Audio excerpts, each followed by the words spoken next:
due to some से related कोई भी चीज।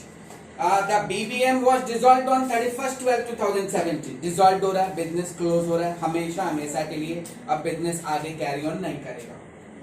क्रेडिटर्स है, बैंक लोन है, ब्रह्मा जी ने भी लोन दिया है और तीनों का कैपिटल है ब्रह्मा विष्णु महेश, तीनों का कैपिटल है।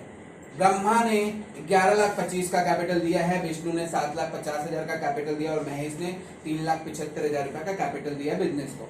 एक साथ फिक्स एसेट्स है और हाथ में कैश पड़ा हुआ है 1.5 लाख रुपया का।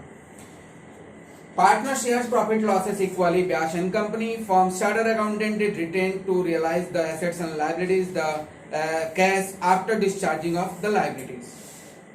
एक कंपनी है जिसको इन्होंने रखा है, ब्याश एंड कंपनी को, चार्टर्ड अकाउंटेंट का फर्म है, उनको रखा है कि वो जितने भी एसेट्स एंड लायबिलिटीज हैं सब कुछ रियलाइज कर दें और कैश को डिस्ट्रीब्यूट कर दें after the discharge of liability. Obviously जब आप बिजनेस को क्लोज करोगे तो अपने लायबिलिटी को आप डिस्चार्ज करोगे, ये आपका प्रायोरिटी होएगा। और जैसे जैसे प्रायोरिटी होगा आप किसको सबसे पहले दोगे, फिर आप दूसरे को कैसे दोगे, ऐसे करके आपको प्रायोरिटी के साथ उसका पेमेंट करना है। और उनका फीस 75,000 रुपया का हुआ। किनका फीस? जिनको अपॉइंट किया गया था कि वो सारा एसेट्स आपका रियलाइज कर लेंगे और फिर आपका लायबिलिटी को पेमेंट कर देंगे। उनका फीस कितना का हुआ? 75,000 का हुआ। No loss is expected on realisation. Fix assets includes a valuable land and building. मतलब फिक्स एसेट्स में इतना कुछ है, उसमें कुछ लॉस वॉस नहीं हुआ। सारा रियलाइजेशन यहाँ पर क्वेश्चन में दिया हुआ है। Serial number 1 realisation, serial number 2 realisation, number 3 realisation, number 4 realisation, number 5 realisation. और फिर हम लोगों को बनाना है प्रपोर्शनेट कैपिटल मेथड के हिसाब से या फिर सरप्लस कैपिटल मेथड के हिसाब से हम लोगों को बनाना है क्या? Statement of piecemeal distribution. BCom honours 1999 में आया हुआ सम है स्टेटमेंट ऑफ पीसमील डिस्ट्रीब्यूशन। याद रखिएगा ऐसे सम का वेटेज जो होता है वो काफी ज्यादा होगा। एक सम 15 मार्क्स का है, चाहे वो ऑनर्स में चाहे वो जनरल में। ये ग्रुप सी में जो 15 मार्क्स का 2 क्वेश्चन आता है उसमें से एक क्वेश्चन यही रहेगा रियलाइजेशन का, पीसमील डिस्ट्रीब्यूशन या फिर डिसोल्यूशन का नॉर्मल सम, अल्टरनेटिव दोनों में से आपको कोई एक करना होगा। पीसमील डिस्ट्रीब्यूशन चल रहा है, पीसमील डिस्ट्रीब्यूशन का हम स्टेटमेंट बनाएंगे। स्टेटमेंट ऑफ पीसमील डिस्ट्रीब्यूशन ऊपर लिख लेंगे।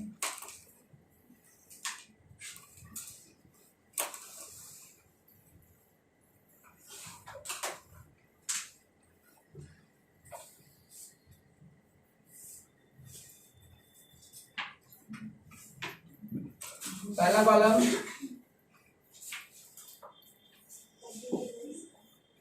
पर्टिकुलर्स का, और दूसरा कॉलम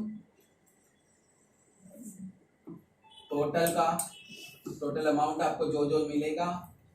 इसके बाद प्रायोरिटी के हिसाब से किसको पैसे पहला, किसको सबसे पहले आप पेमेंट करोगे, उसके बाद आप किसको पेमेंट करोगे, उसका हम लोग कॉलम खींच लेंगे। आप लायबिलिटी साइड को देखिए, लायबिलिटी साइड में सबसे पहले आप पेमेंट किसको करने जा रहे हो? बैंक लोन को, क्योंकि यहाँ पे गवर्नमेंट नहीं है, इनकम टैक्स रहता तो पहला कॉलम उसका रहता, यहाँ नहीं है इसलिए बैंक लोन का सबसे पहला कॉलम। बैंक लोन का कॉलम हो गया। अगर बिल्स पेबल क्या बिल्स पेबल और क्रेडिटर दोनों एक साथ ना, दोनों एक साथ प्रोपोर्शनल, दोनों एक ही चीज है। सर अगर जैसे कोई रिलेटिव का लोन रहा कोई पार्टनर की तो उनको क्या करेंगे? पार्टनर्स के रिलेटिव का लोन पहले दिया जाएगा, पार्टनर्स के लोन तो अगर पार्टनर का और रिलेटिव का है तो पहले उसको दे, पहले एक साथ नहीं उसको ना, क्योंकि वो सबसे पहले बाहर वाला हुआ ना, बिजनेस का तो वो आदमी नहीं है। नेक्स्ट क्या है इसके बाद? बैंक लोन के बाद, बैंक लोन के बाद क्रेडिटर्स का प्रायोरिटी दूसरा होगा, हम लोग क्रेडिटर्स को पेमेंट करेंगे। बैंक लोन के बाद क्रेडिटर्स का पेमेंट होगा, बैंक लोन के बाद क्रेडिटर्स का पेमेंट करेंगे हम लोग। क्रेडिटर के बाद ब्रह्मा जी ने लोन भी दिया था, ब्रह्मा एक ही जन दिए थे, ब्रह्मा लोन। और इसके बाद पार्टनर्स कैपिटल में कितने पार्टनर्स हैं? 3 पार्टनर्स हैं, ब्रह्मा विष्णु महेश। हम इसको शॉर्ट में लिख लेंगे partners capital. Hey, why are you talking? Isha, what happened? Brahma, Vishnu, Mahesh.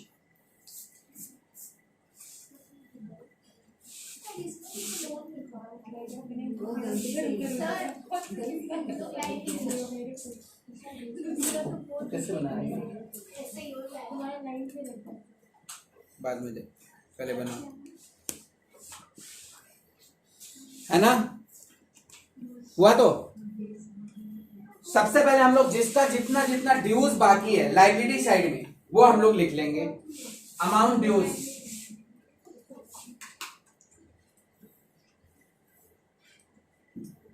Amount dues. Brahma का कितना रुपया बाकी है? कितना? 3,75,000. बैंक लोन का 3,75,000 बैंक लोन का बाकी है. 3,75,000. इसके बाद किसका है वो पैसा? क्रेडिटर्स का बाकी है 1,50,000. इसके बाद 7,50,000 ब्रह्मा लोन का बाकी है. 7,50,000. इसके बाद 11,25,000 ब्रह्मा का कैपिटल है. इसके बाद 7,50,000 विष्णु का कैपिटल है. और इसके बाद 3,75,000 महेश का कैपिटल है. जिसका जितना जितना बकाया है सबसे पहले हम लोग सामने सामने सबको सजा लेंगे. जिसका जितना जितना बकाया पड़ा हुआ है इतना रुपया हमारा सबका बाकी पड़ा हुआ है. ठीक है, बाकी पड़ा हुआ है. हाथ में कितना पैसा है? Cash in hand, cash at bank. Cash available कितना है बताना है एसेट्स में. 1,50,000. इसमें हम लोग ऐड कर देंगे रियलाइजेशन 1.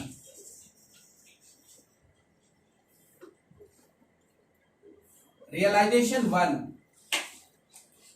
रियलाइजेशन 1 आपका कितना हुआ था?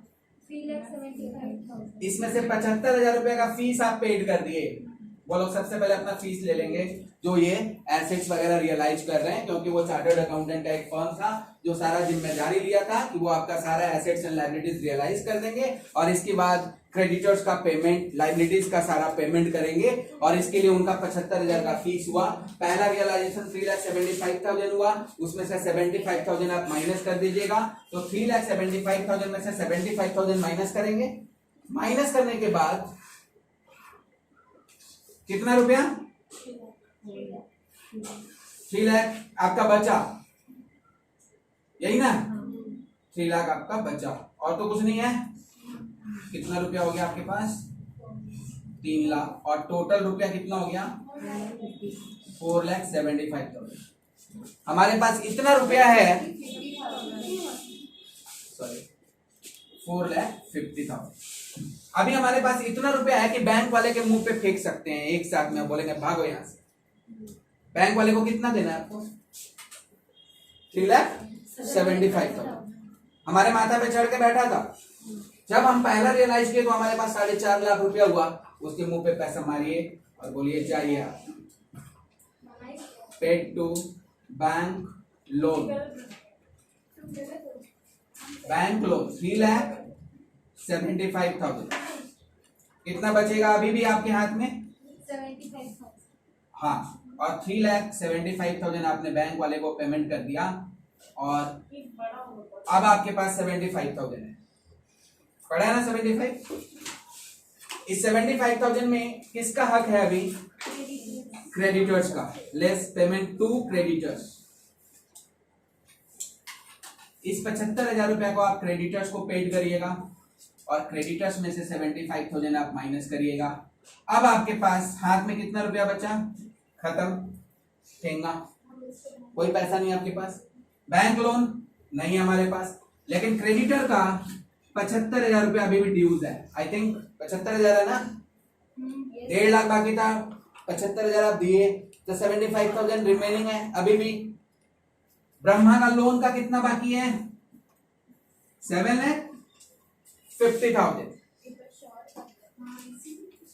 कैपिटल कितना कितना बाकी है? 11,25,000। इसका 7,50,000, इसका 3,75,000 B3 M का।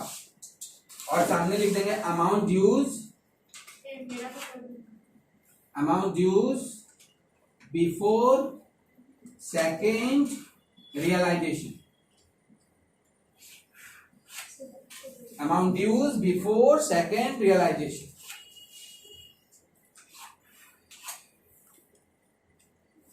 आया समझ में? ठीक है।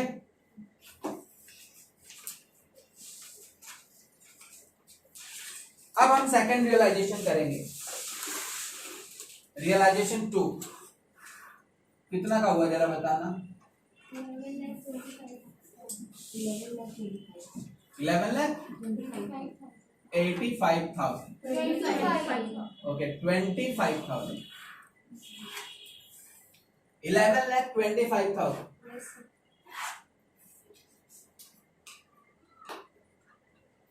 11,25,000। लगता है झगड़ा से ये बिजनेस बंद हो रहा है, पैसा बहुत है बिजनेस के पास, है ना? आपस में इन लोगों का झगड़ा हो गया था, विद्वान है ना ब्रह्मा विष्णु महेश। 11,25,000 हो गया। 11,25,000 में से पहला पेमेंट किसका बनता है? सबसे पहले क्रेडिटर का पेमेंट कर दीजिए।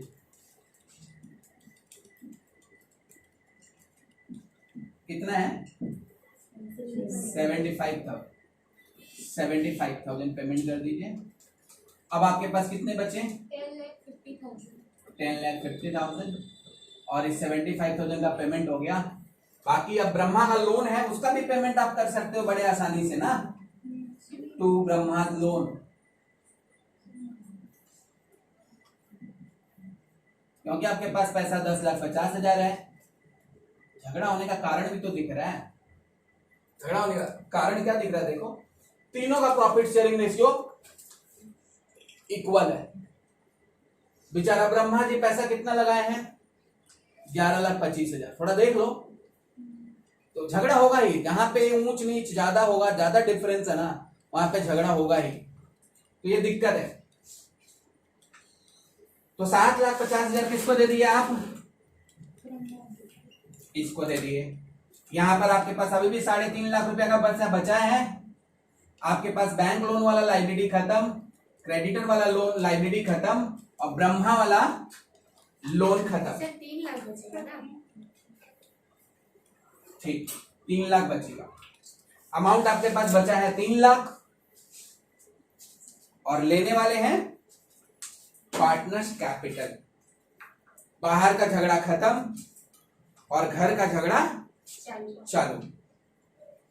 घर का झगड़ा ही मुश्किल होता है ना सबसे। बाहर वाला से तो लड़ लेता है आदमी, घर में थोड़ा सा दिक्कत हो जाता है ना? अब घर का झगड़ा निपटाना है, और घर का झगड़ा निपटाने के लिए आपको सरप्लस कैपिटल मेथड का प्रयोग करना पड़ेगा। इसके लिए हम लोग वर्किंग नोट में जाएंगे। ऊपर वाला ये सब हम मिटा दिए। हम लोग अब वर्किंग नोट करेंगे, आप लोग नेक्स्ट पेज में करोगे। Calculation of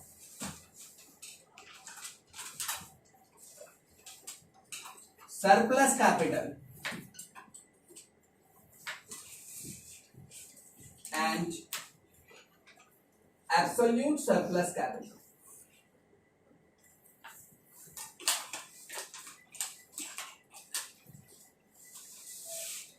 Calculation of surplus capital and absolute surplus capital।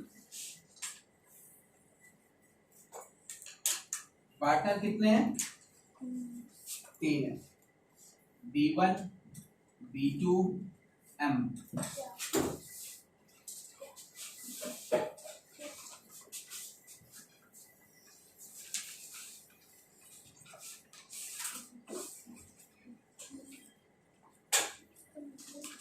Capital as per book,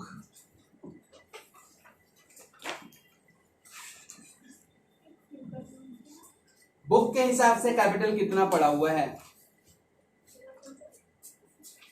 कुछ और स्टूडेंट थे, तुम ही लोग थे वहां, और सिर्फ तुम लोग ही थे?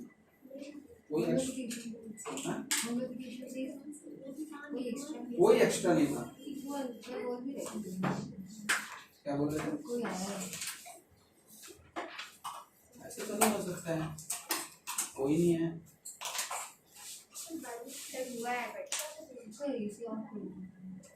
अभी तो कौन है? हाँ, हम टेम्परेचर बढ़ा दिए, सन्नाटा छा गया। Capital as per book, sir वो ऑन कर सकते हैं। यही करते रहना। हाँ, capital as per book, book के हिसाब से कैपिटल किसका किसका कितना कितना पड़ा हुआ है? B1 का 11,25,000, B2 का 7,50,000, M का 3,75,000। PSR तीनों का इक्वल है, नीचे लिखा है ना, equally 1 1 1। A number, B number, C number, capital per unit, capital per unit 11,25,000 divided by 1 कितना आएगा? 11,25,000। 7,50,000 डिवाइडेड बाई 1 कितना आएगा? 7,50,000। 3,75,000 डिवाइडेड बाई 1 कितना आएगा? 3,75,000। क्योंकि तीनों का है, यहां पर हम लोग A डिवाइडेड बाई B करेंगे तब जाकर मिलेगा base capital.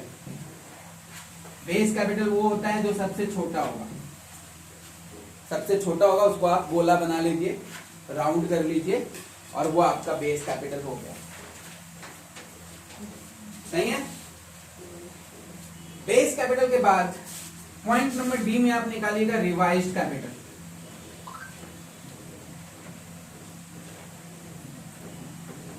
As per base capital,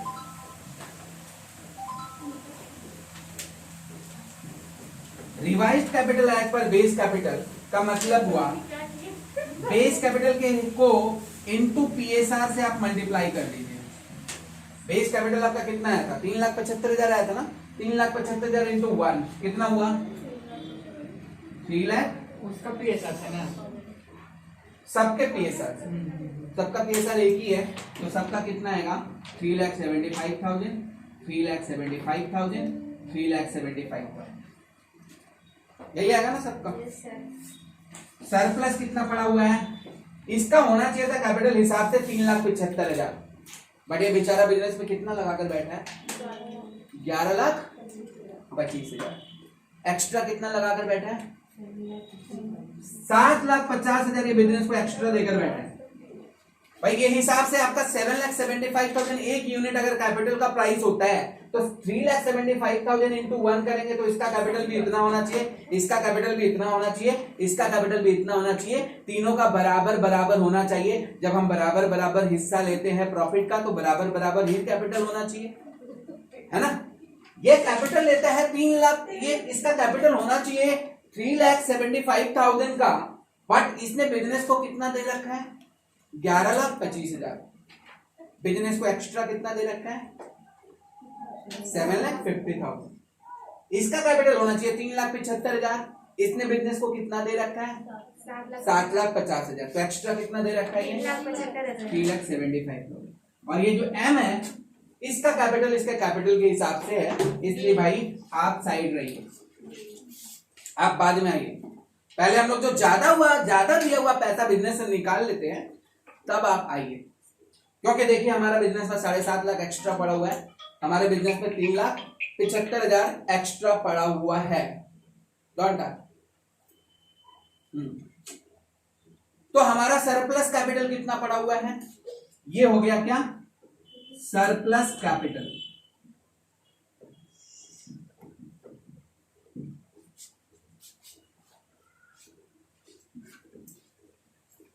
surplus capital आ गया। सरप्लस कैपिटल के बाद आप फिर से लिखोगे पीएसआर, फिर से अब वही कहानी अब इन दोनों के बीच में चलेगा। पीएसआर क्या है, 1 है, 1 है, देयरफॉर कैपिटल पर यूनिट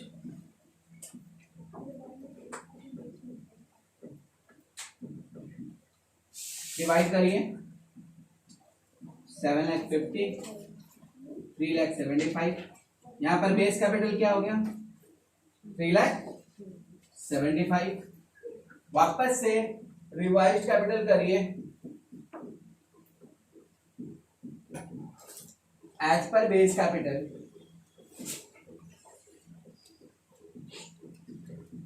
वापस क्या होगा, 3,75,000, 3,75,000, और अब एक्स्ट्रा पड़ा हुआ है इसका, सिर्फ इसका एक्स्ट्रा पड़ा हुआ है 3,75,000, और यहां पे डैश, ये हो जाएगा एब्सोल्यूट सरप्लस कैपिटल।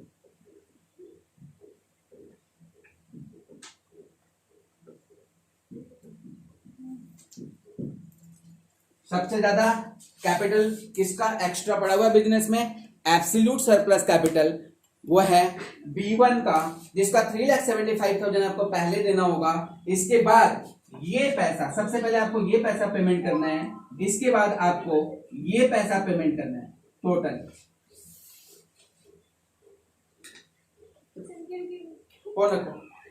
3,75,000 आपको सबसे पहले देना है। इसके बाद 3,75,000 के बाद आपको ये दोनों 7.5 लाख का पेमेंट करना है, और फिर ये पेमेंट होने के बाद जो भी पैसा बचता है वो हम लोग तीनों को 1:1:1 में पेमेंट कर देंगे। समझ में आया? अभी तक किसका बाकी था हमारा, रहने दो 2 मिनट शांति बैठो, वीडियो हो।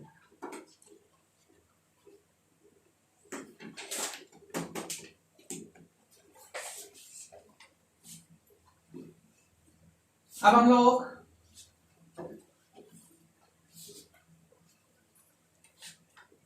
करेंगे वो पेमेंट करने वाला हिसाब, ये खत्म हो गया आपका।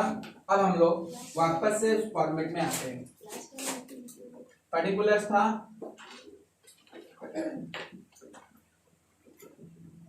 अमाउंट था, बाकी का कॉलम हम नहीं बना रहे हैं।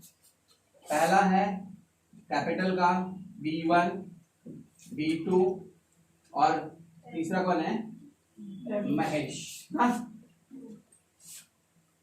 अमाउंट हमारे पास कितना बचा था, पहले अमाउंट ड्यूज लिख देते हैं। बताना तो B1 का कितना कैपिटल था, 11,25,000, इसका कितना था 7.5 लाख, इसका कितना था 3,75,000। अमाउंट अवेलेबल कितना है,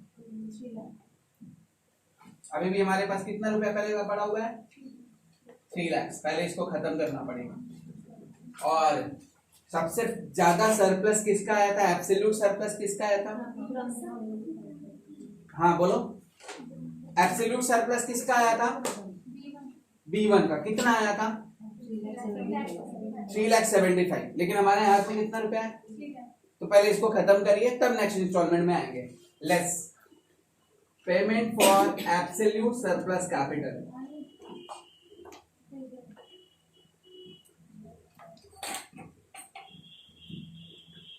to Brahma,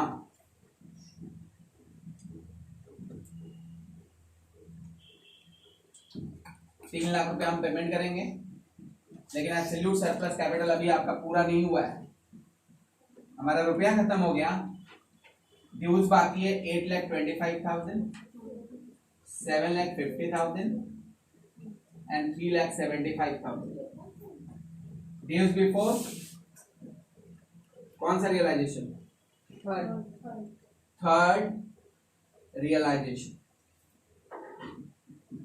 dues before third realisation का ये ड्यूज है। रियलाइजेशन 4 थर्ड कितना का हो रहा है? 11,25,000। इसमें सबसे पहले हम एब्सोल्यूट सरप्लस कैपिटल का बाकी पैसा दे देंगे। एब्सोल्यूट सरप्लस कैपिटल टोटल कितना हुआ था? 3,75,000। उसमें से हम कितना दे चुके हैं? रिमेनिंग 75,000 हमको अभी पेड करना है। Less balance of absolute surplus capital,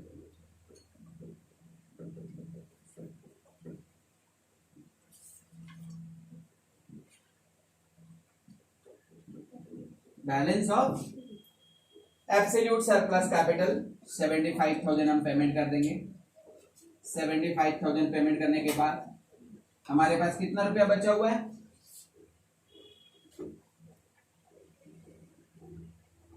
अभी भी 10,50,000। 10,50,000 कैपिटल का कितना बचा हुआ है? 8,25,000 में से 75 माइनस करो, कैपिटल कितना बचा हुआ है? 7,50,000 इसका, 7,50,000 इनका, 3,75,000 इनका। हमारे हाथ में कितना रुपया है? 10,50,000। एब्सोल्यूट सरप्लस कैपिटल हम दे चुके हैं। एब्सोल्यूट देने के बाद हमको क्या देना था? सरप्लस का टोटल कितना था? टोटल बताना दोनों का जोड़कर 7,50,000। हमारे हाथ में कितना रुपया है? 10,50,000। इनफ है, हम लोग दोनों को दे सकते हैं। Less payment for surplus capital.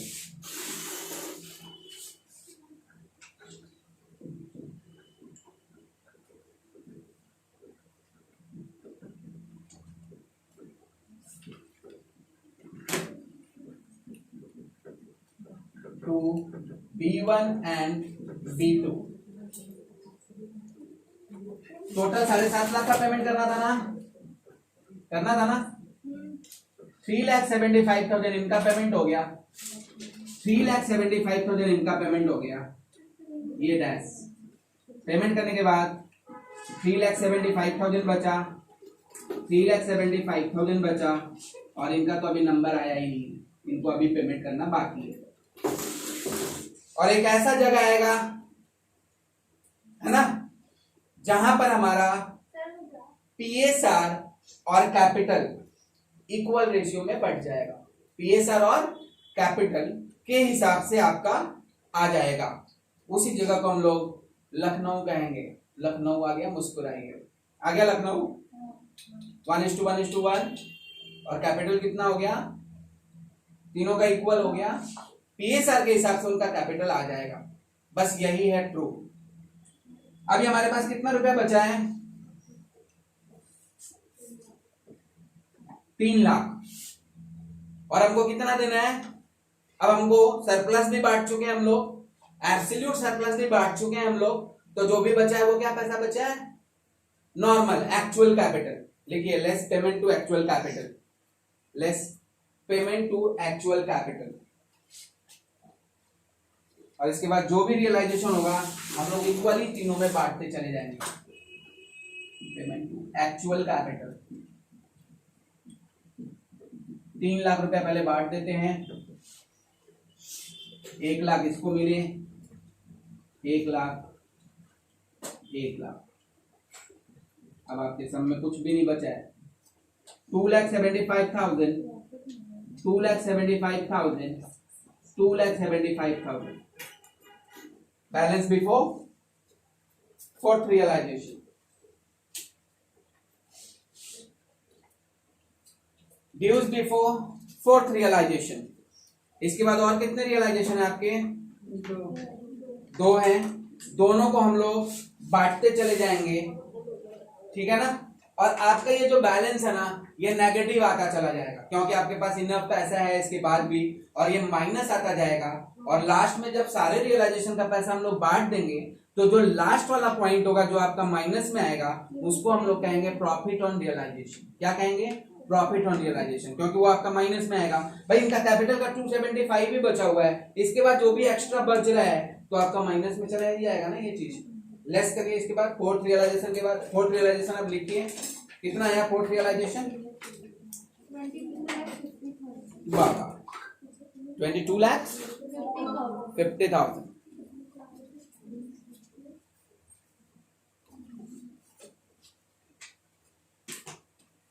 Balance of actual capital 22,50,000 है. हाँ सर हाँ जो बचेगा उसको बैलेंस ऑफ एक्चुअल कैपिटल हाँ जो बचा हुआ है उसको हाँ बैलेंस टू एक्चुअल कैपिटल ही बोलेंगे. 22,50,000 है ना. 22,50,000 को तीनों में बांट दो. तीनों में बांट दें पहले कैपिटल पे करेंगे तब ना वही तो कैपिटल हो रहा है. अब तो तीनों में ही बांटेंगे. जो भी है नॉर्मल कैपिटल तीनों में नहीं बांटेंगे. ये वो भी पूरा पैसा 22,50,000 को भी तो तीनों में बांटेंगे. वही तो कैपिटल का पेमेंट हो रहा है. कितना हुआ फोर्थ रियलाइजेशन. हाँ 22,50,000. इस 22,50,000 को हम लोग एक्चुअल कैपिटल में बांट देंगे.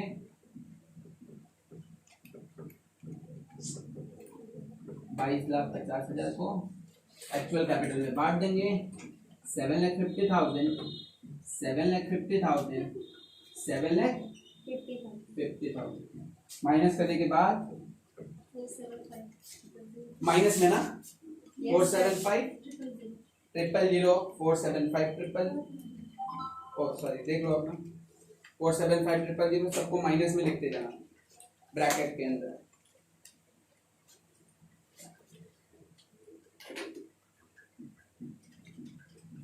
और ये माइनस आपका और बढ़ जाएगा जब ये फिफ्थ रियलाइजेशन होगा है ना. और इस तरह से जो लास्ट में सारा रियलाइजेशन बांट देने के बाद आपका जो पैसा बचेगा उसको हम लोग कहेंगे प्रॉफिट ऑन रियलाइजेशन. क्योंकि यहाँ पर आपका माइनस आते ही जा रहा है. जो लास्ट में बचेगा उसको हम लोग कहेंगे प्रॉफिट ऑन अच्छा profit on realisation.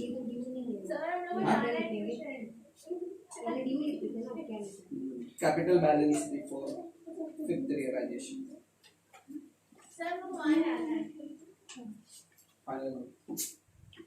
Class close.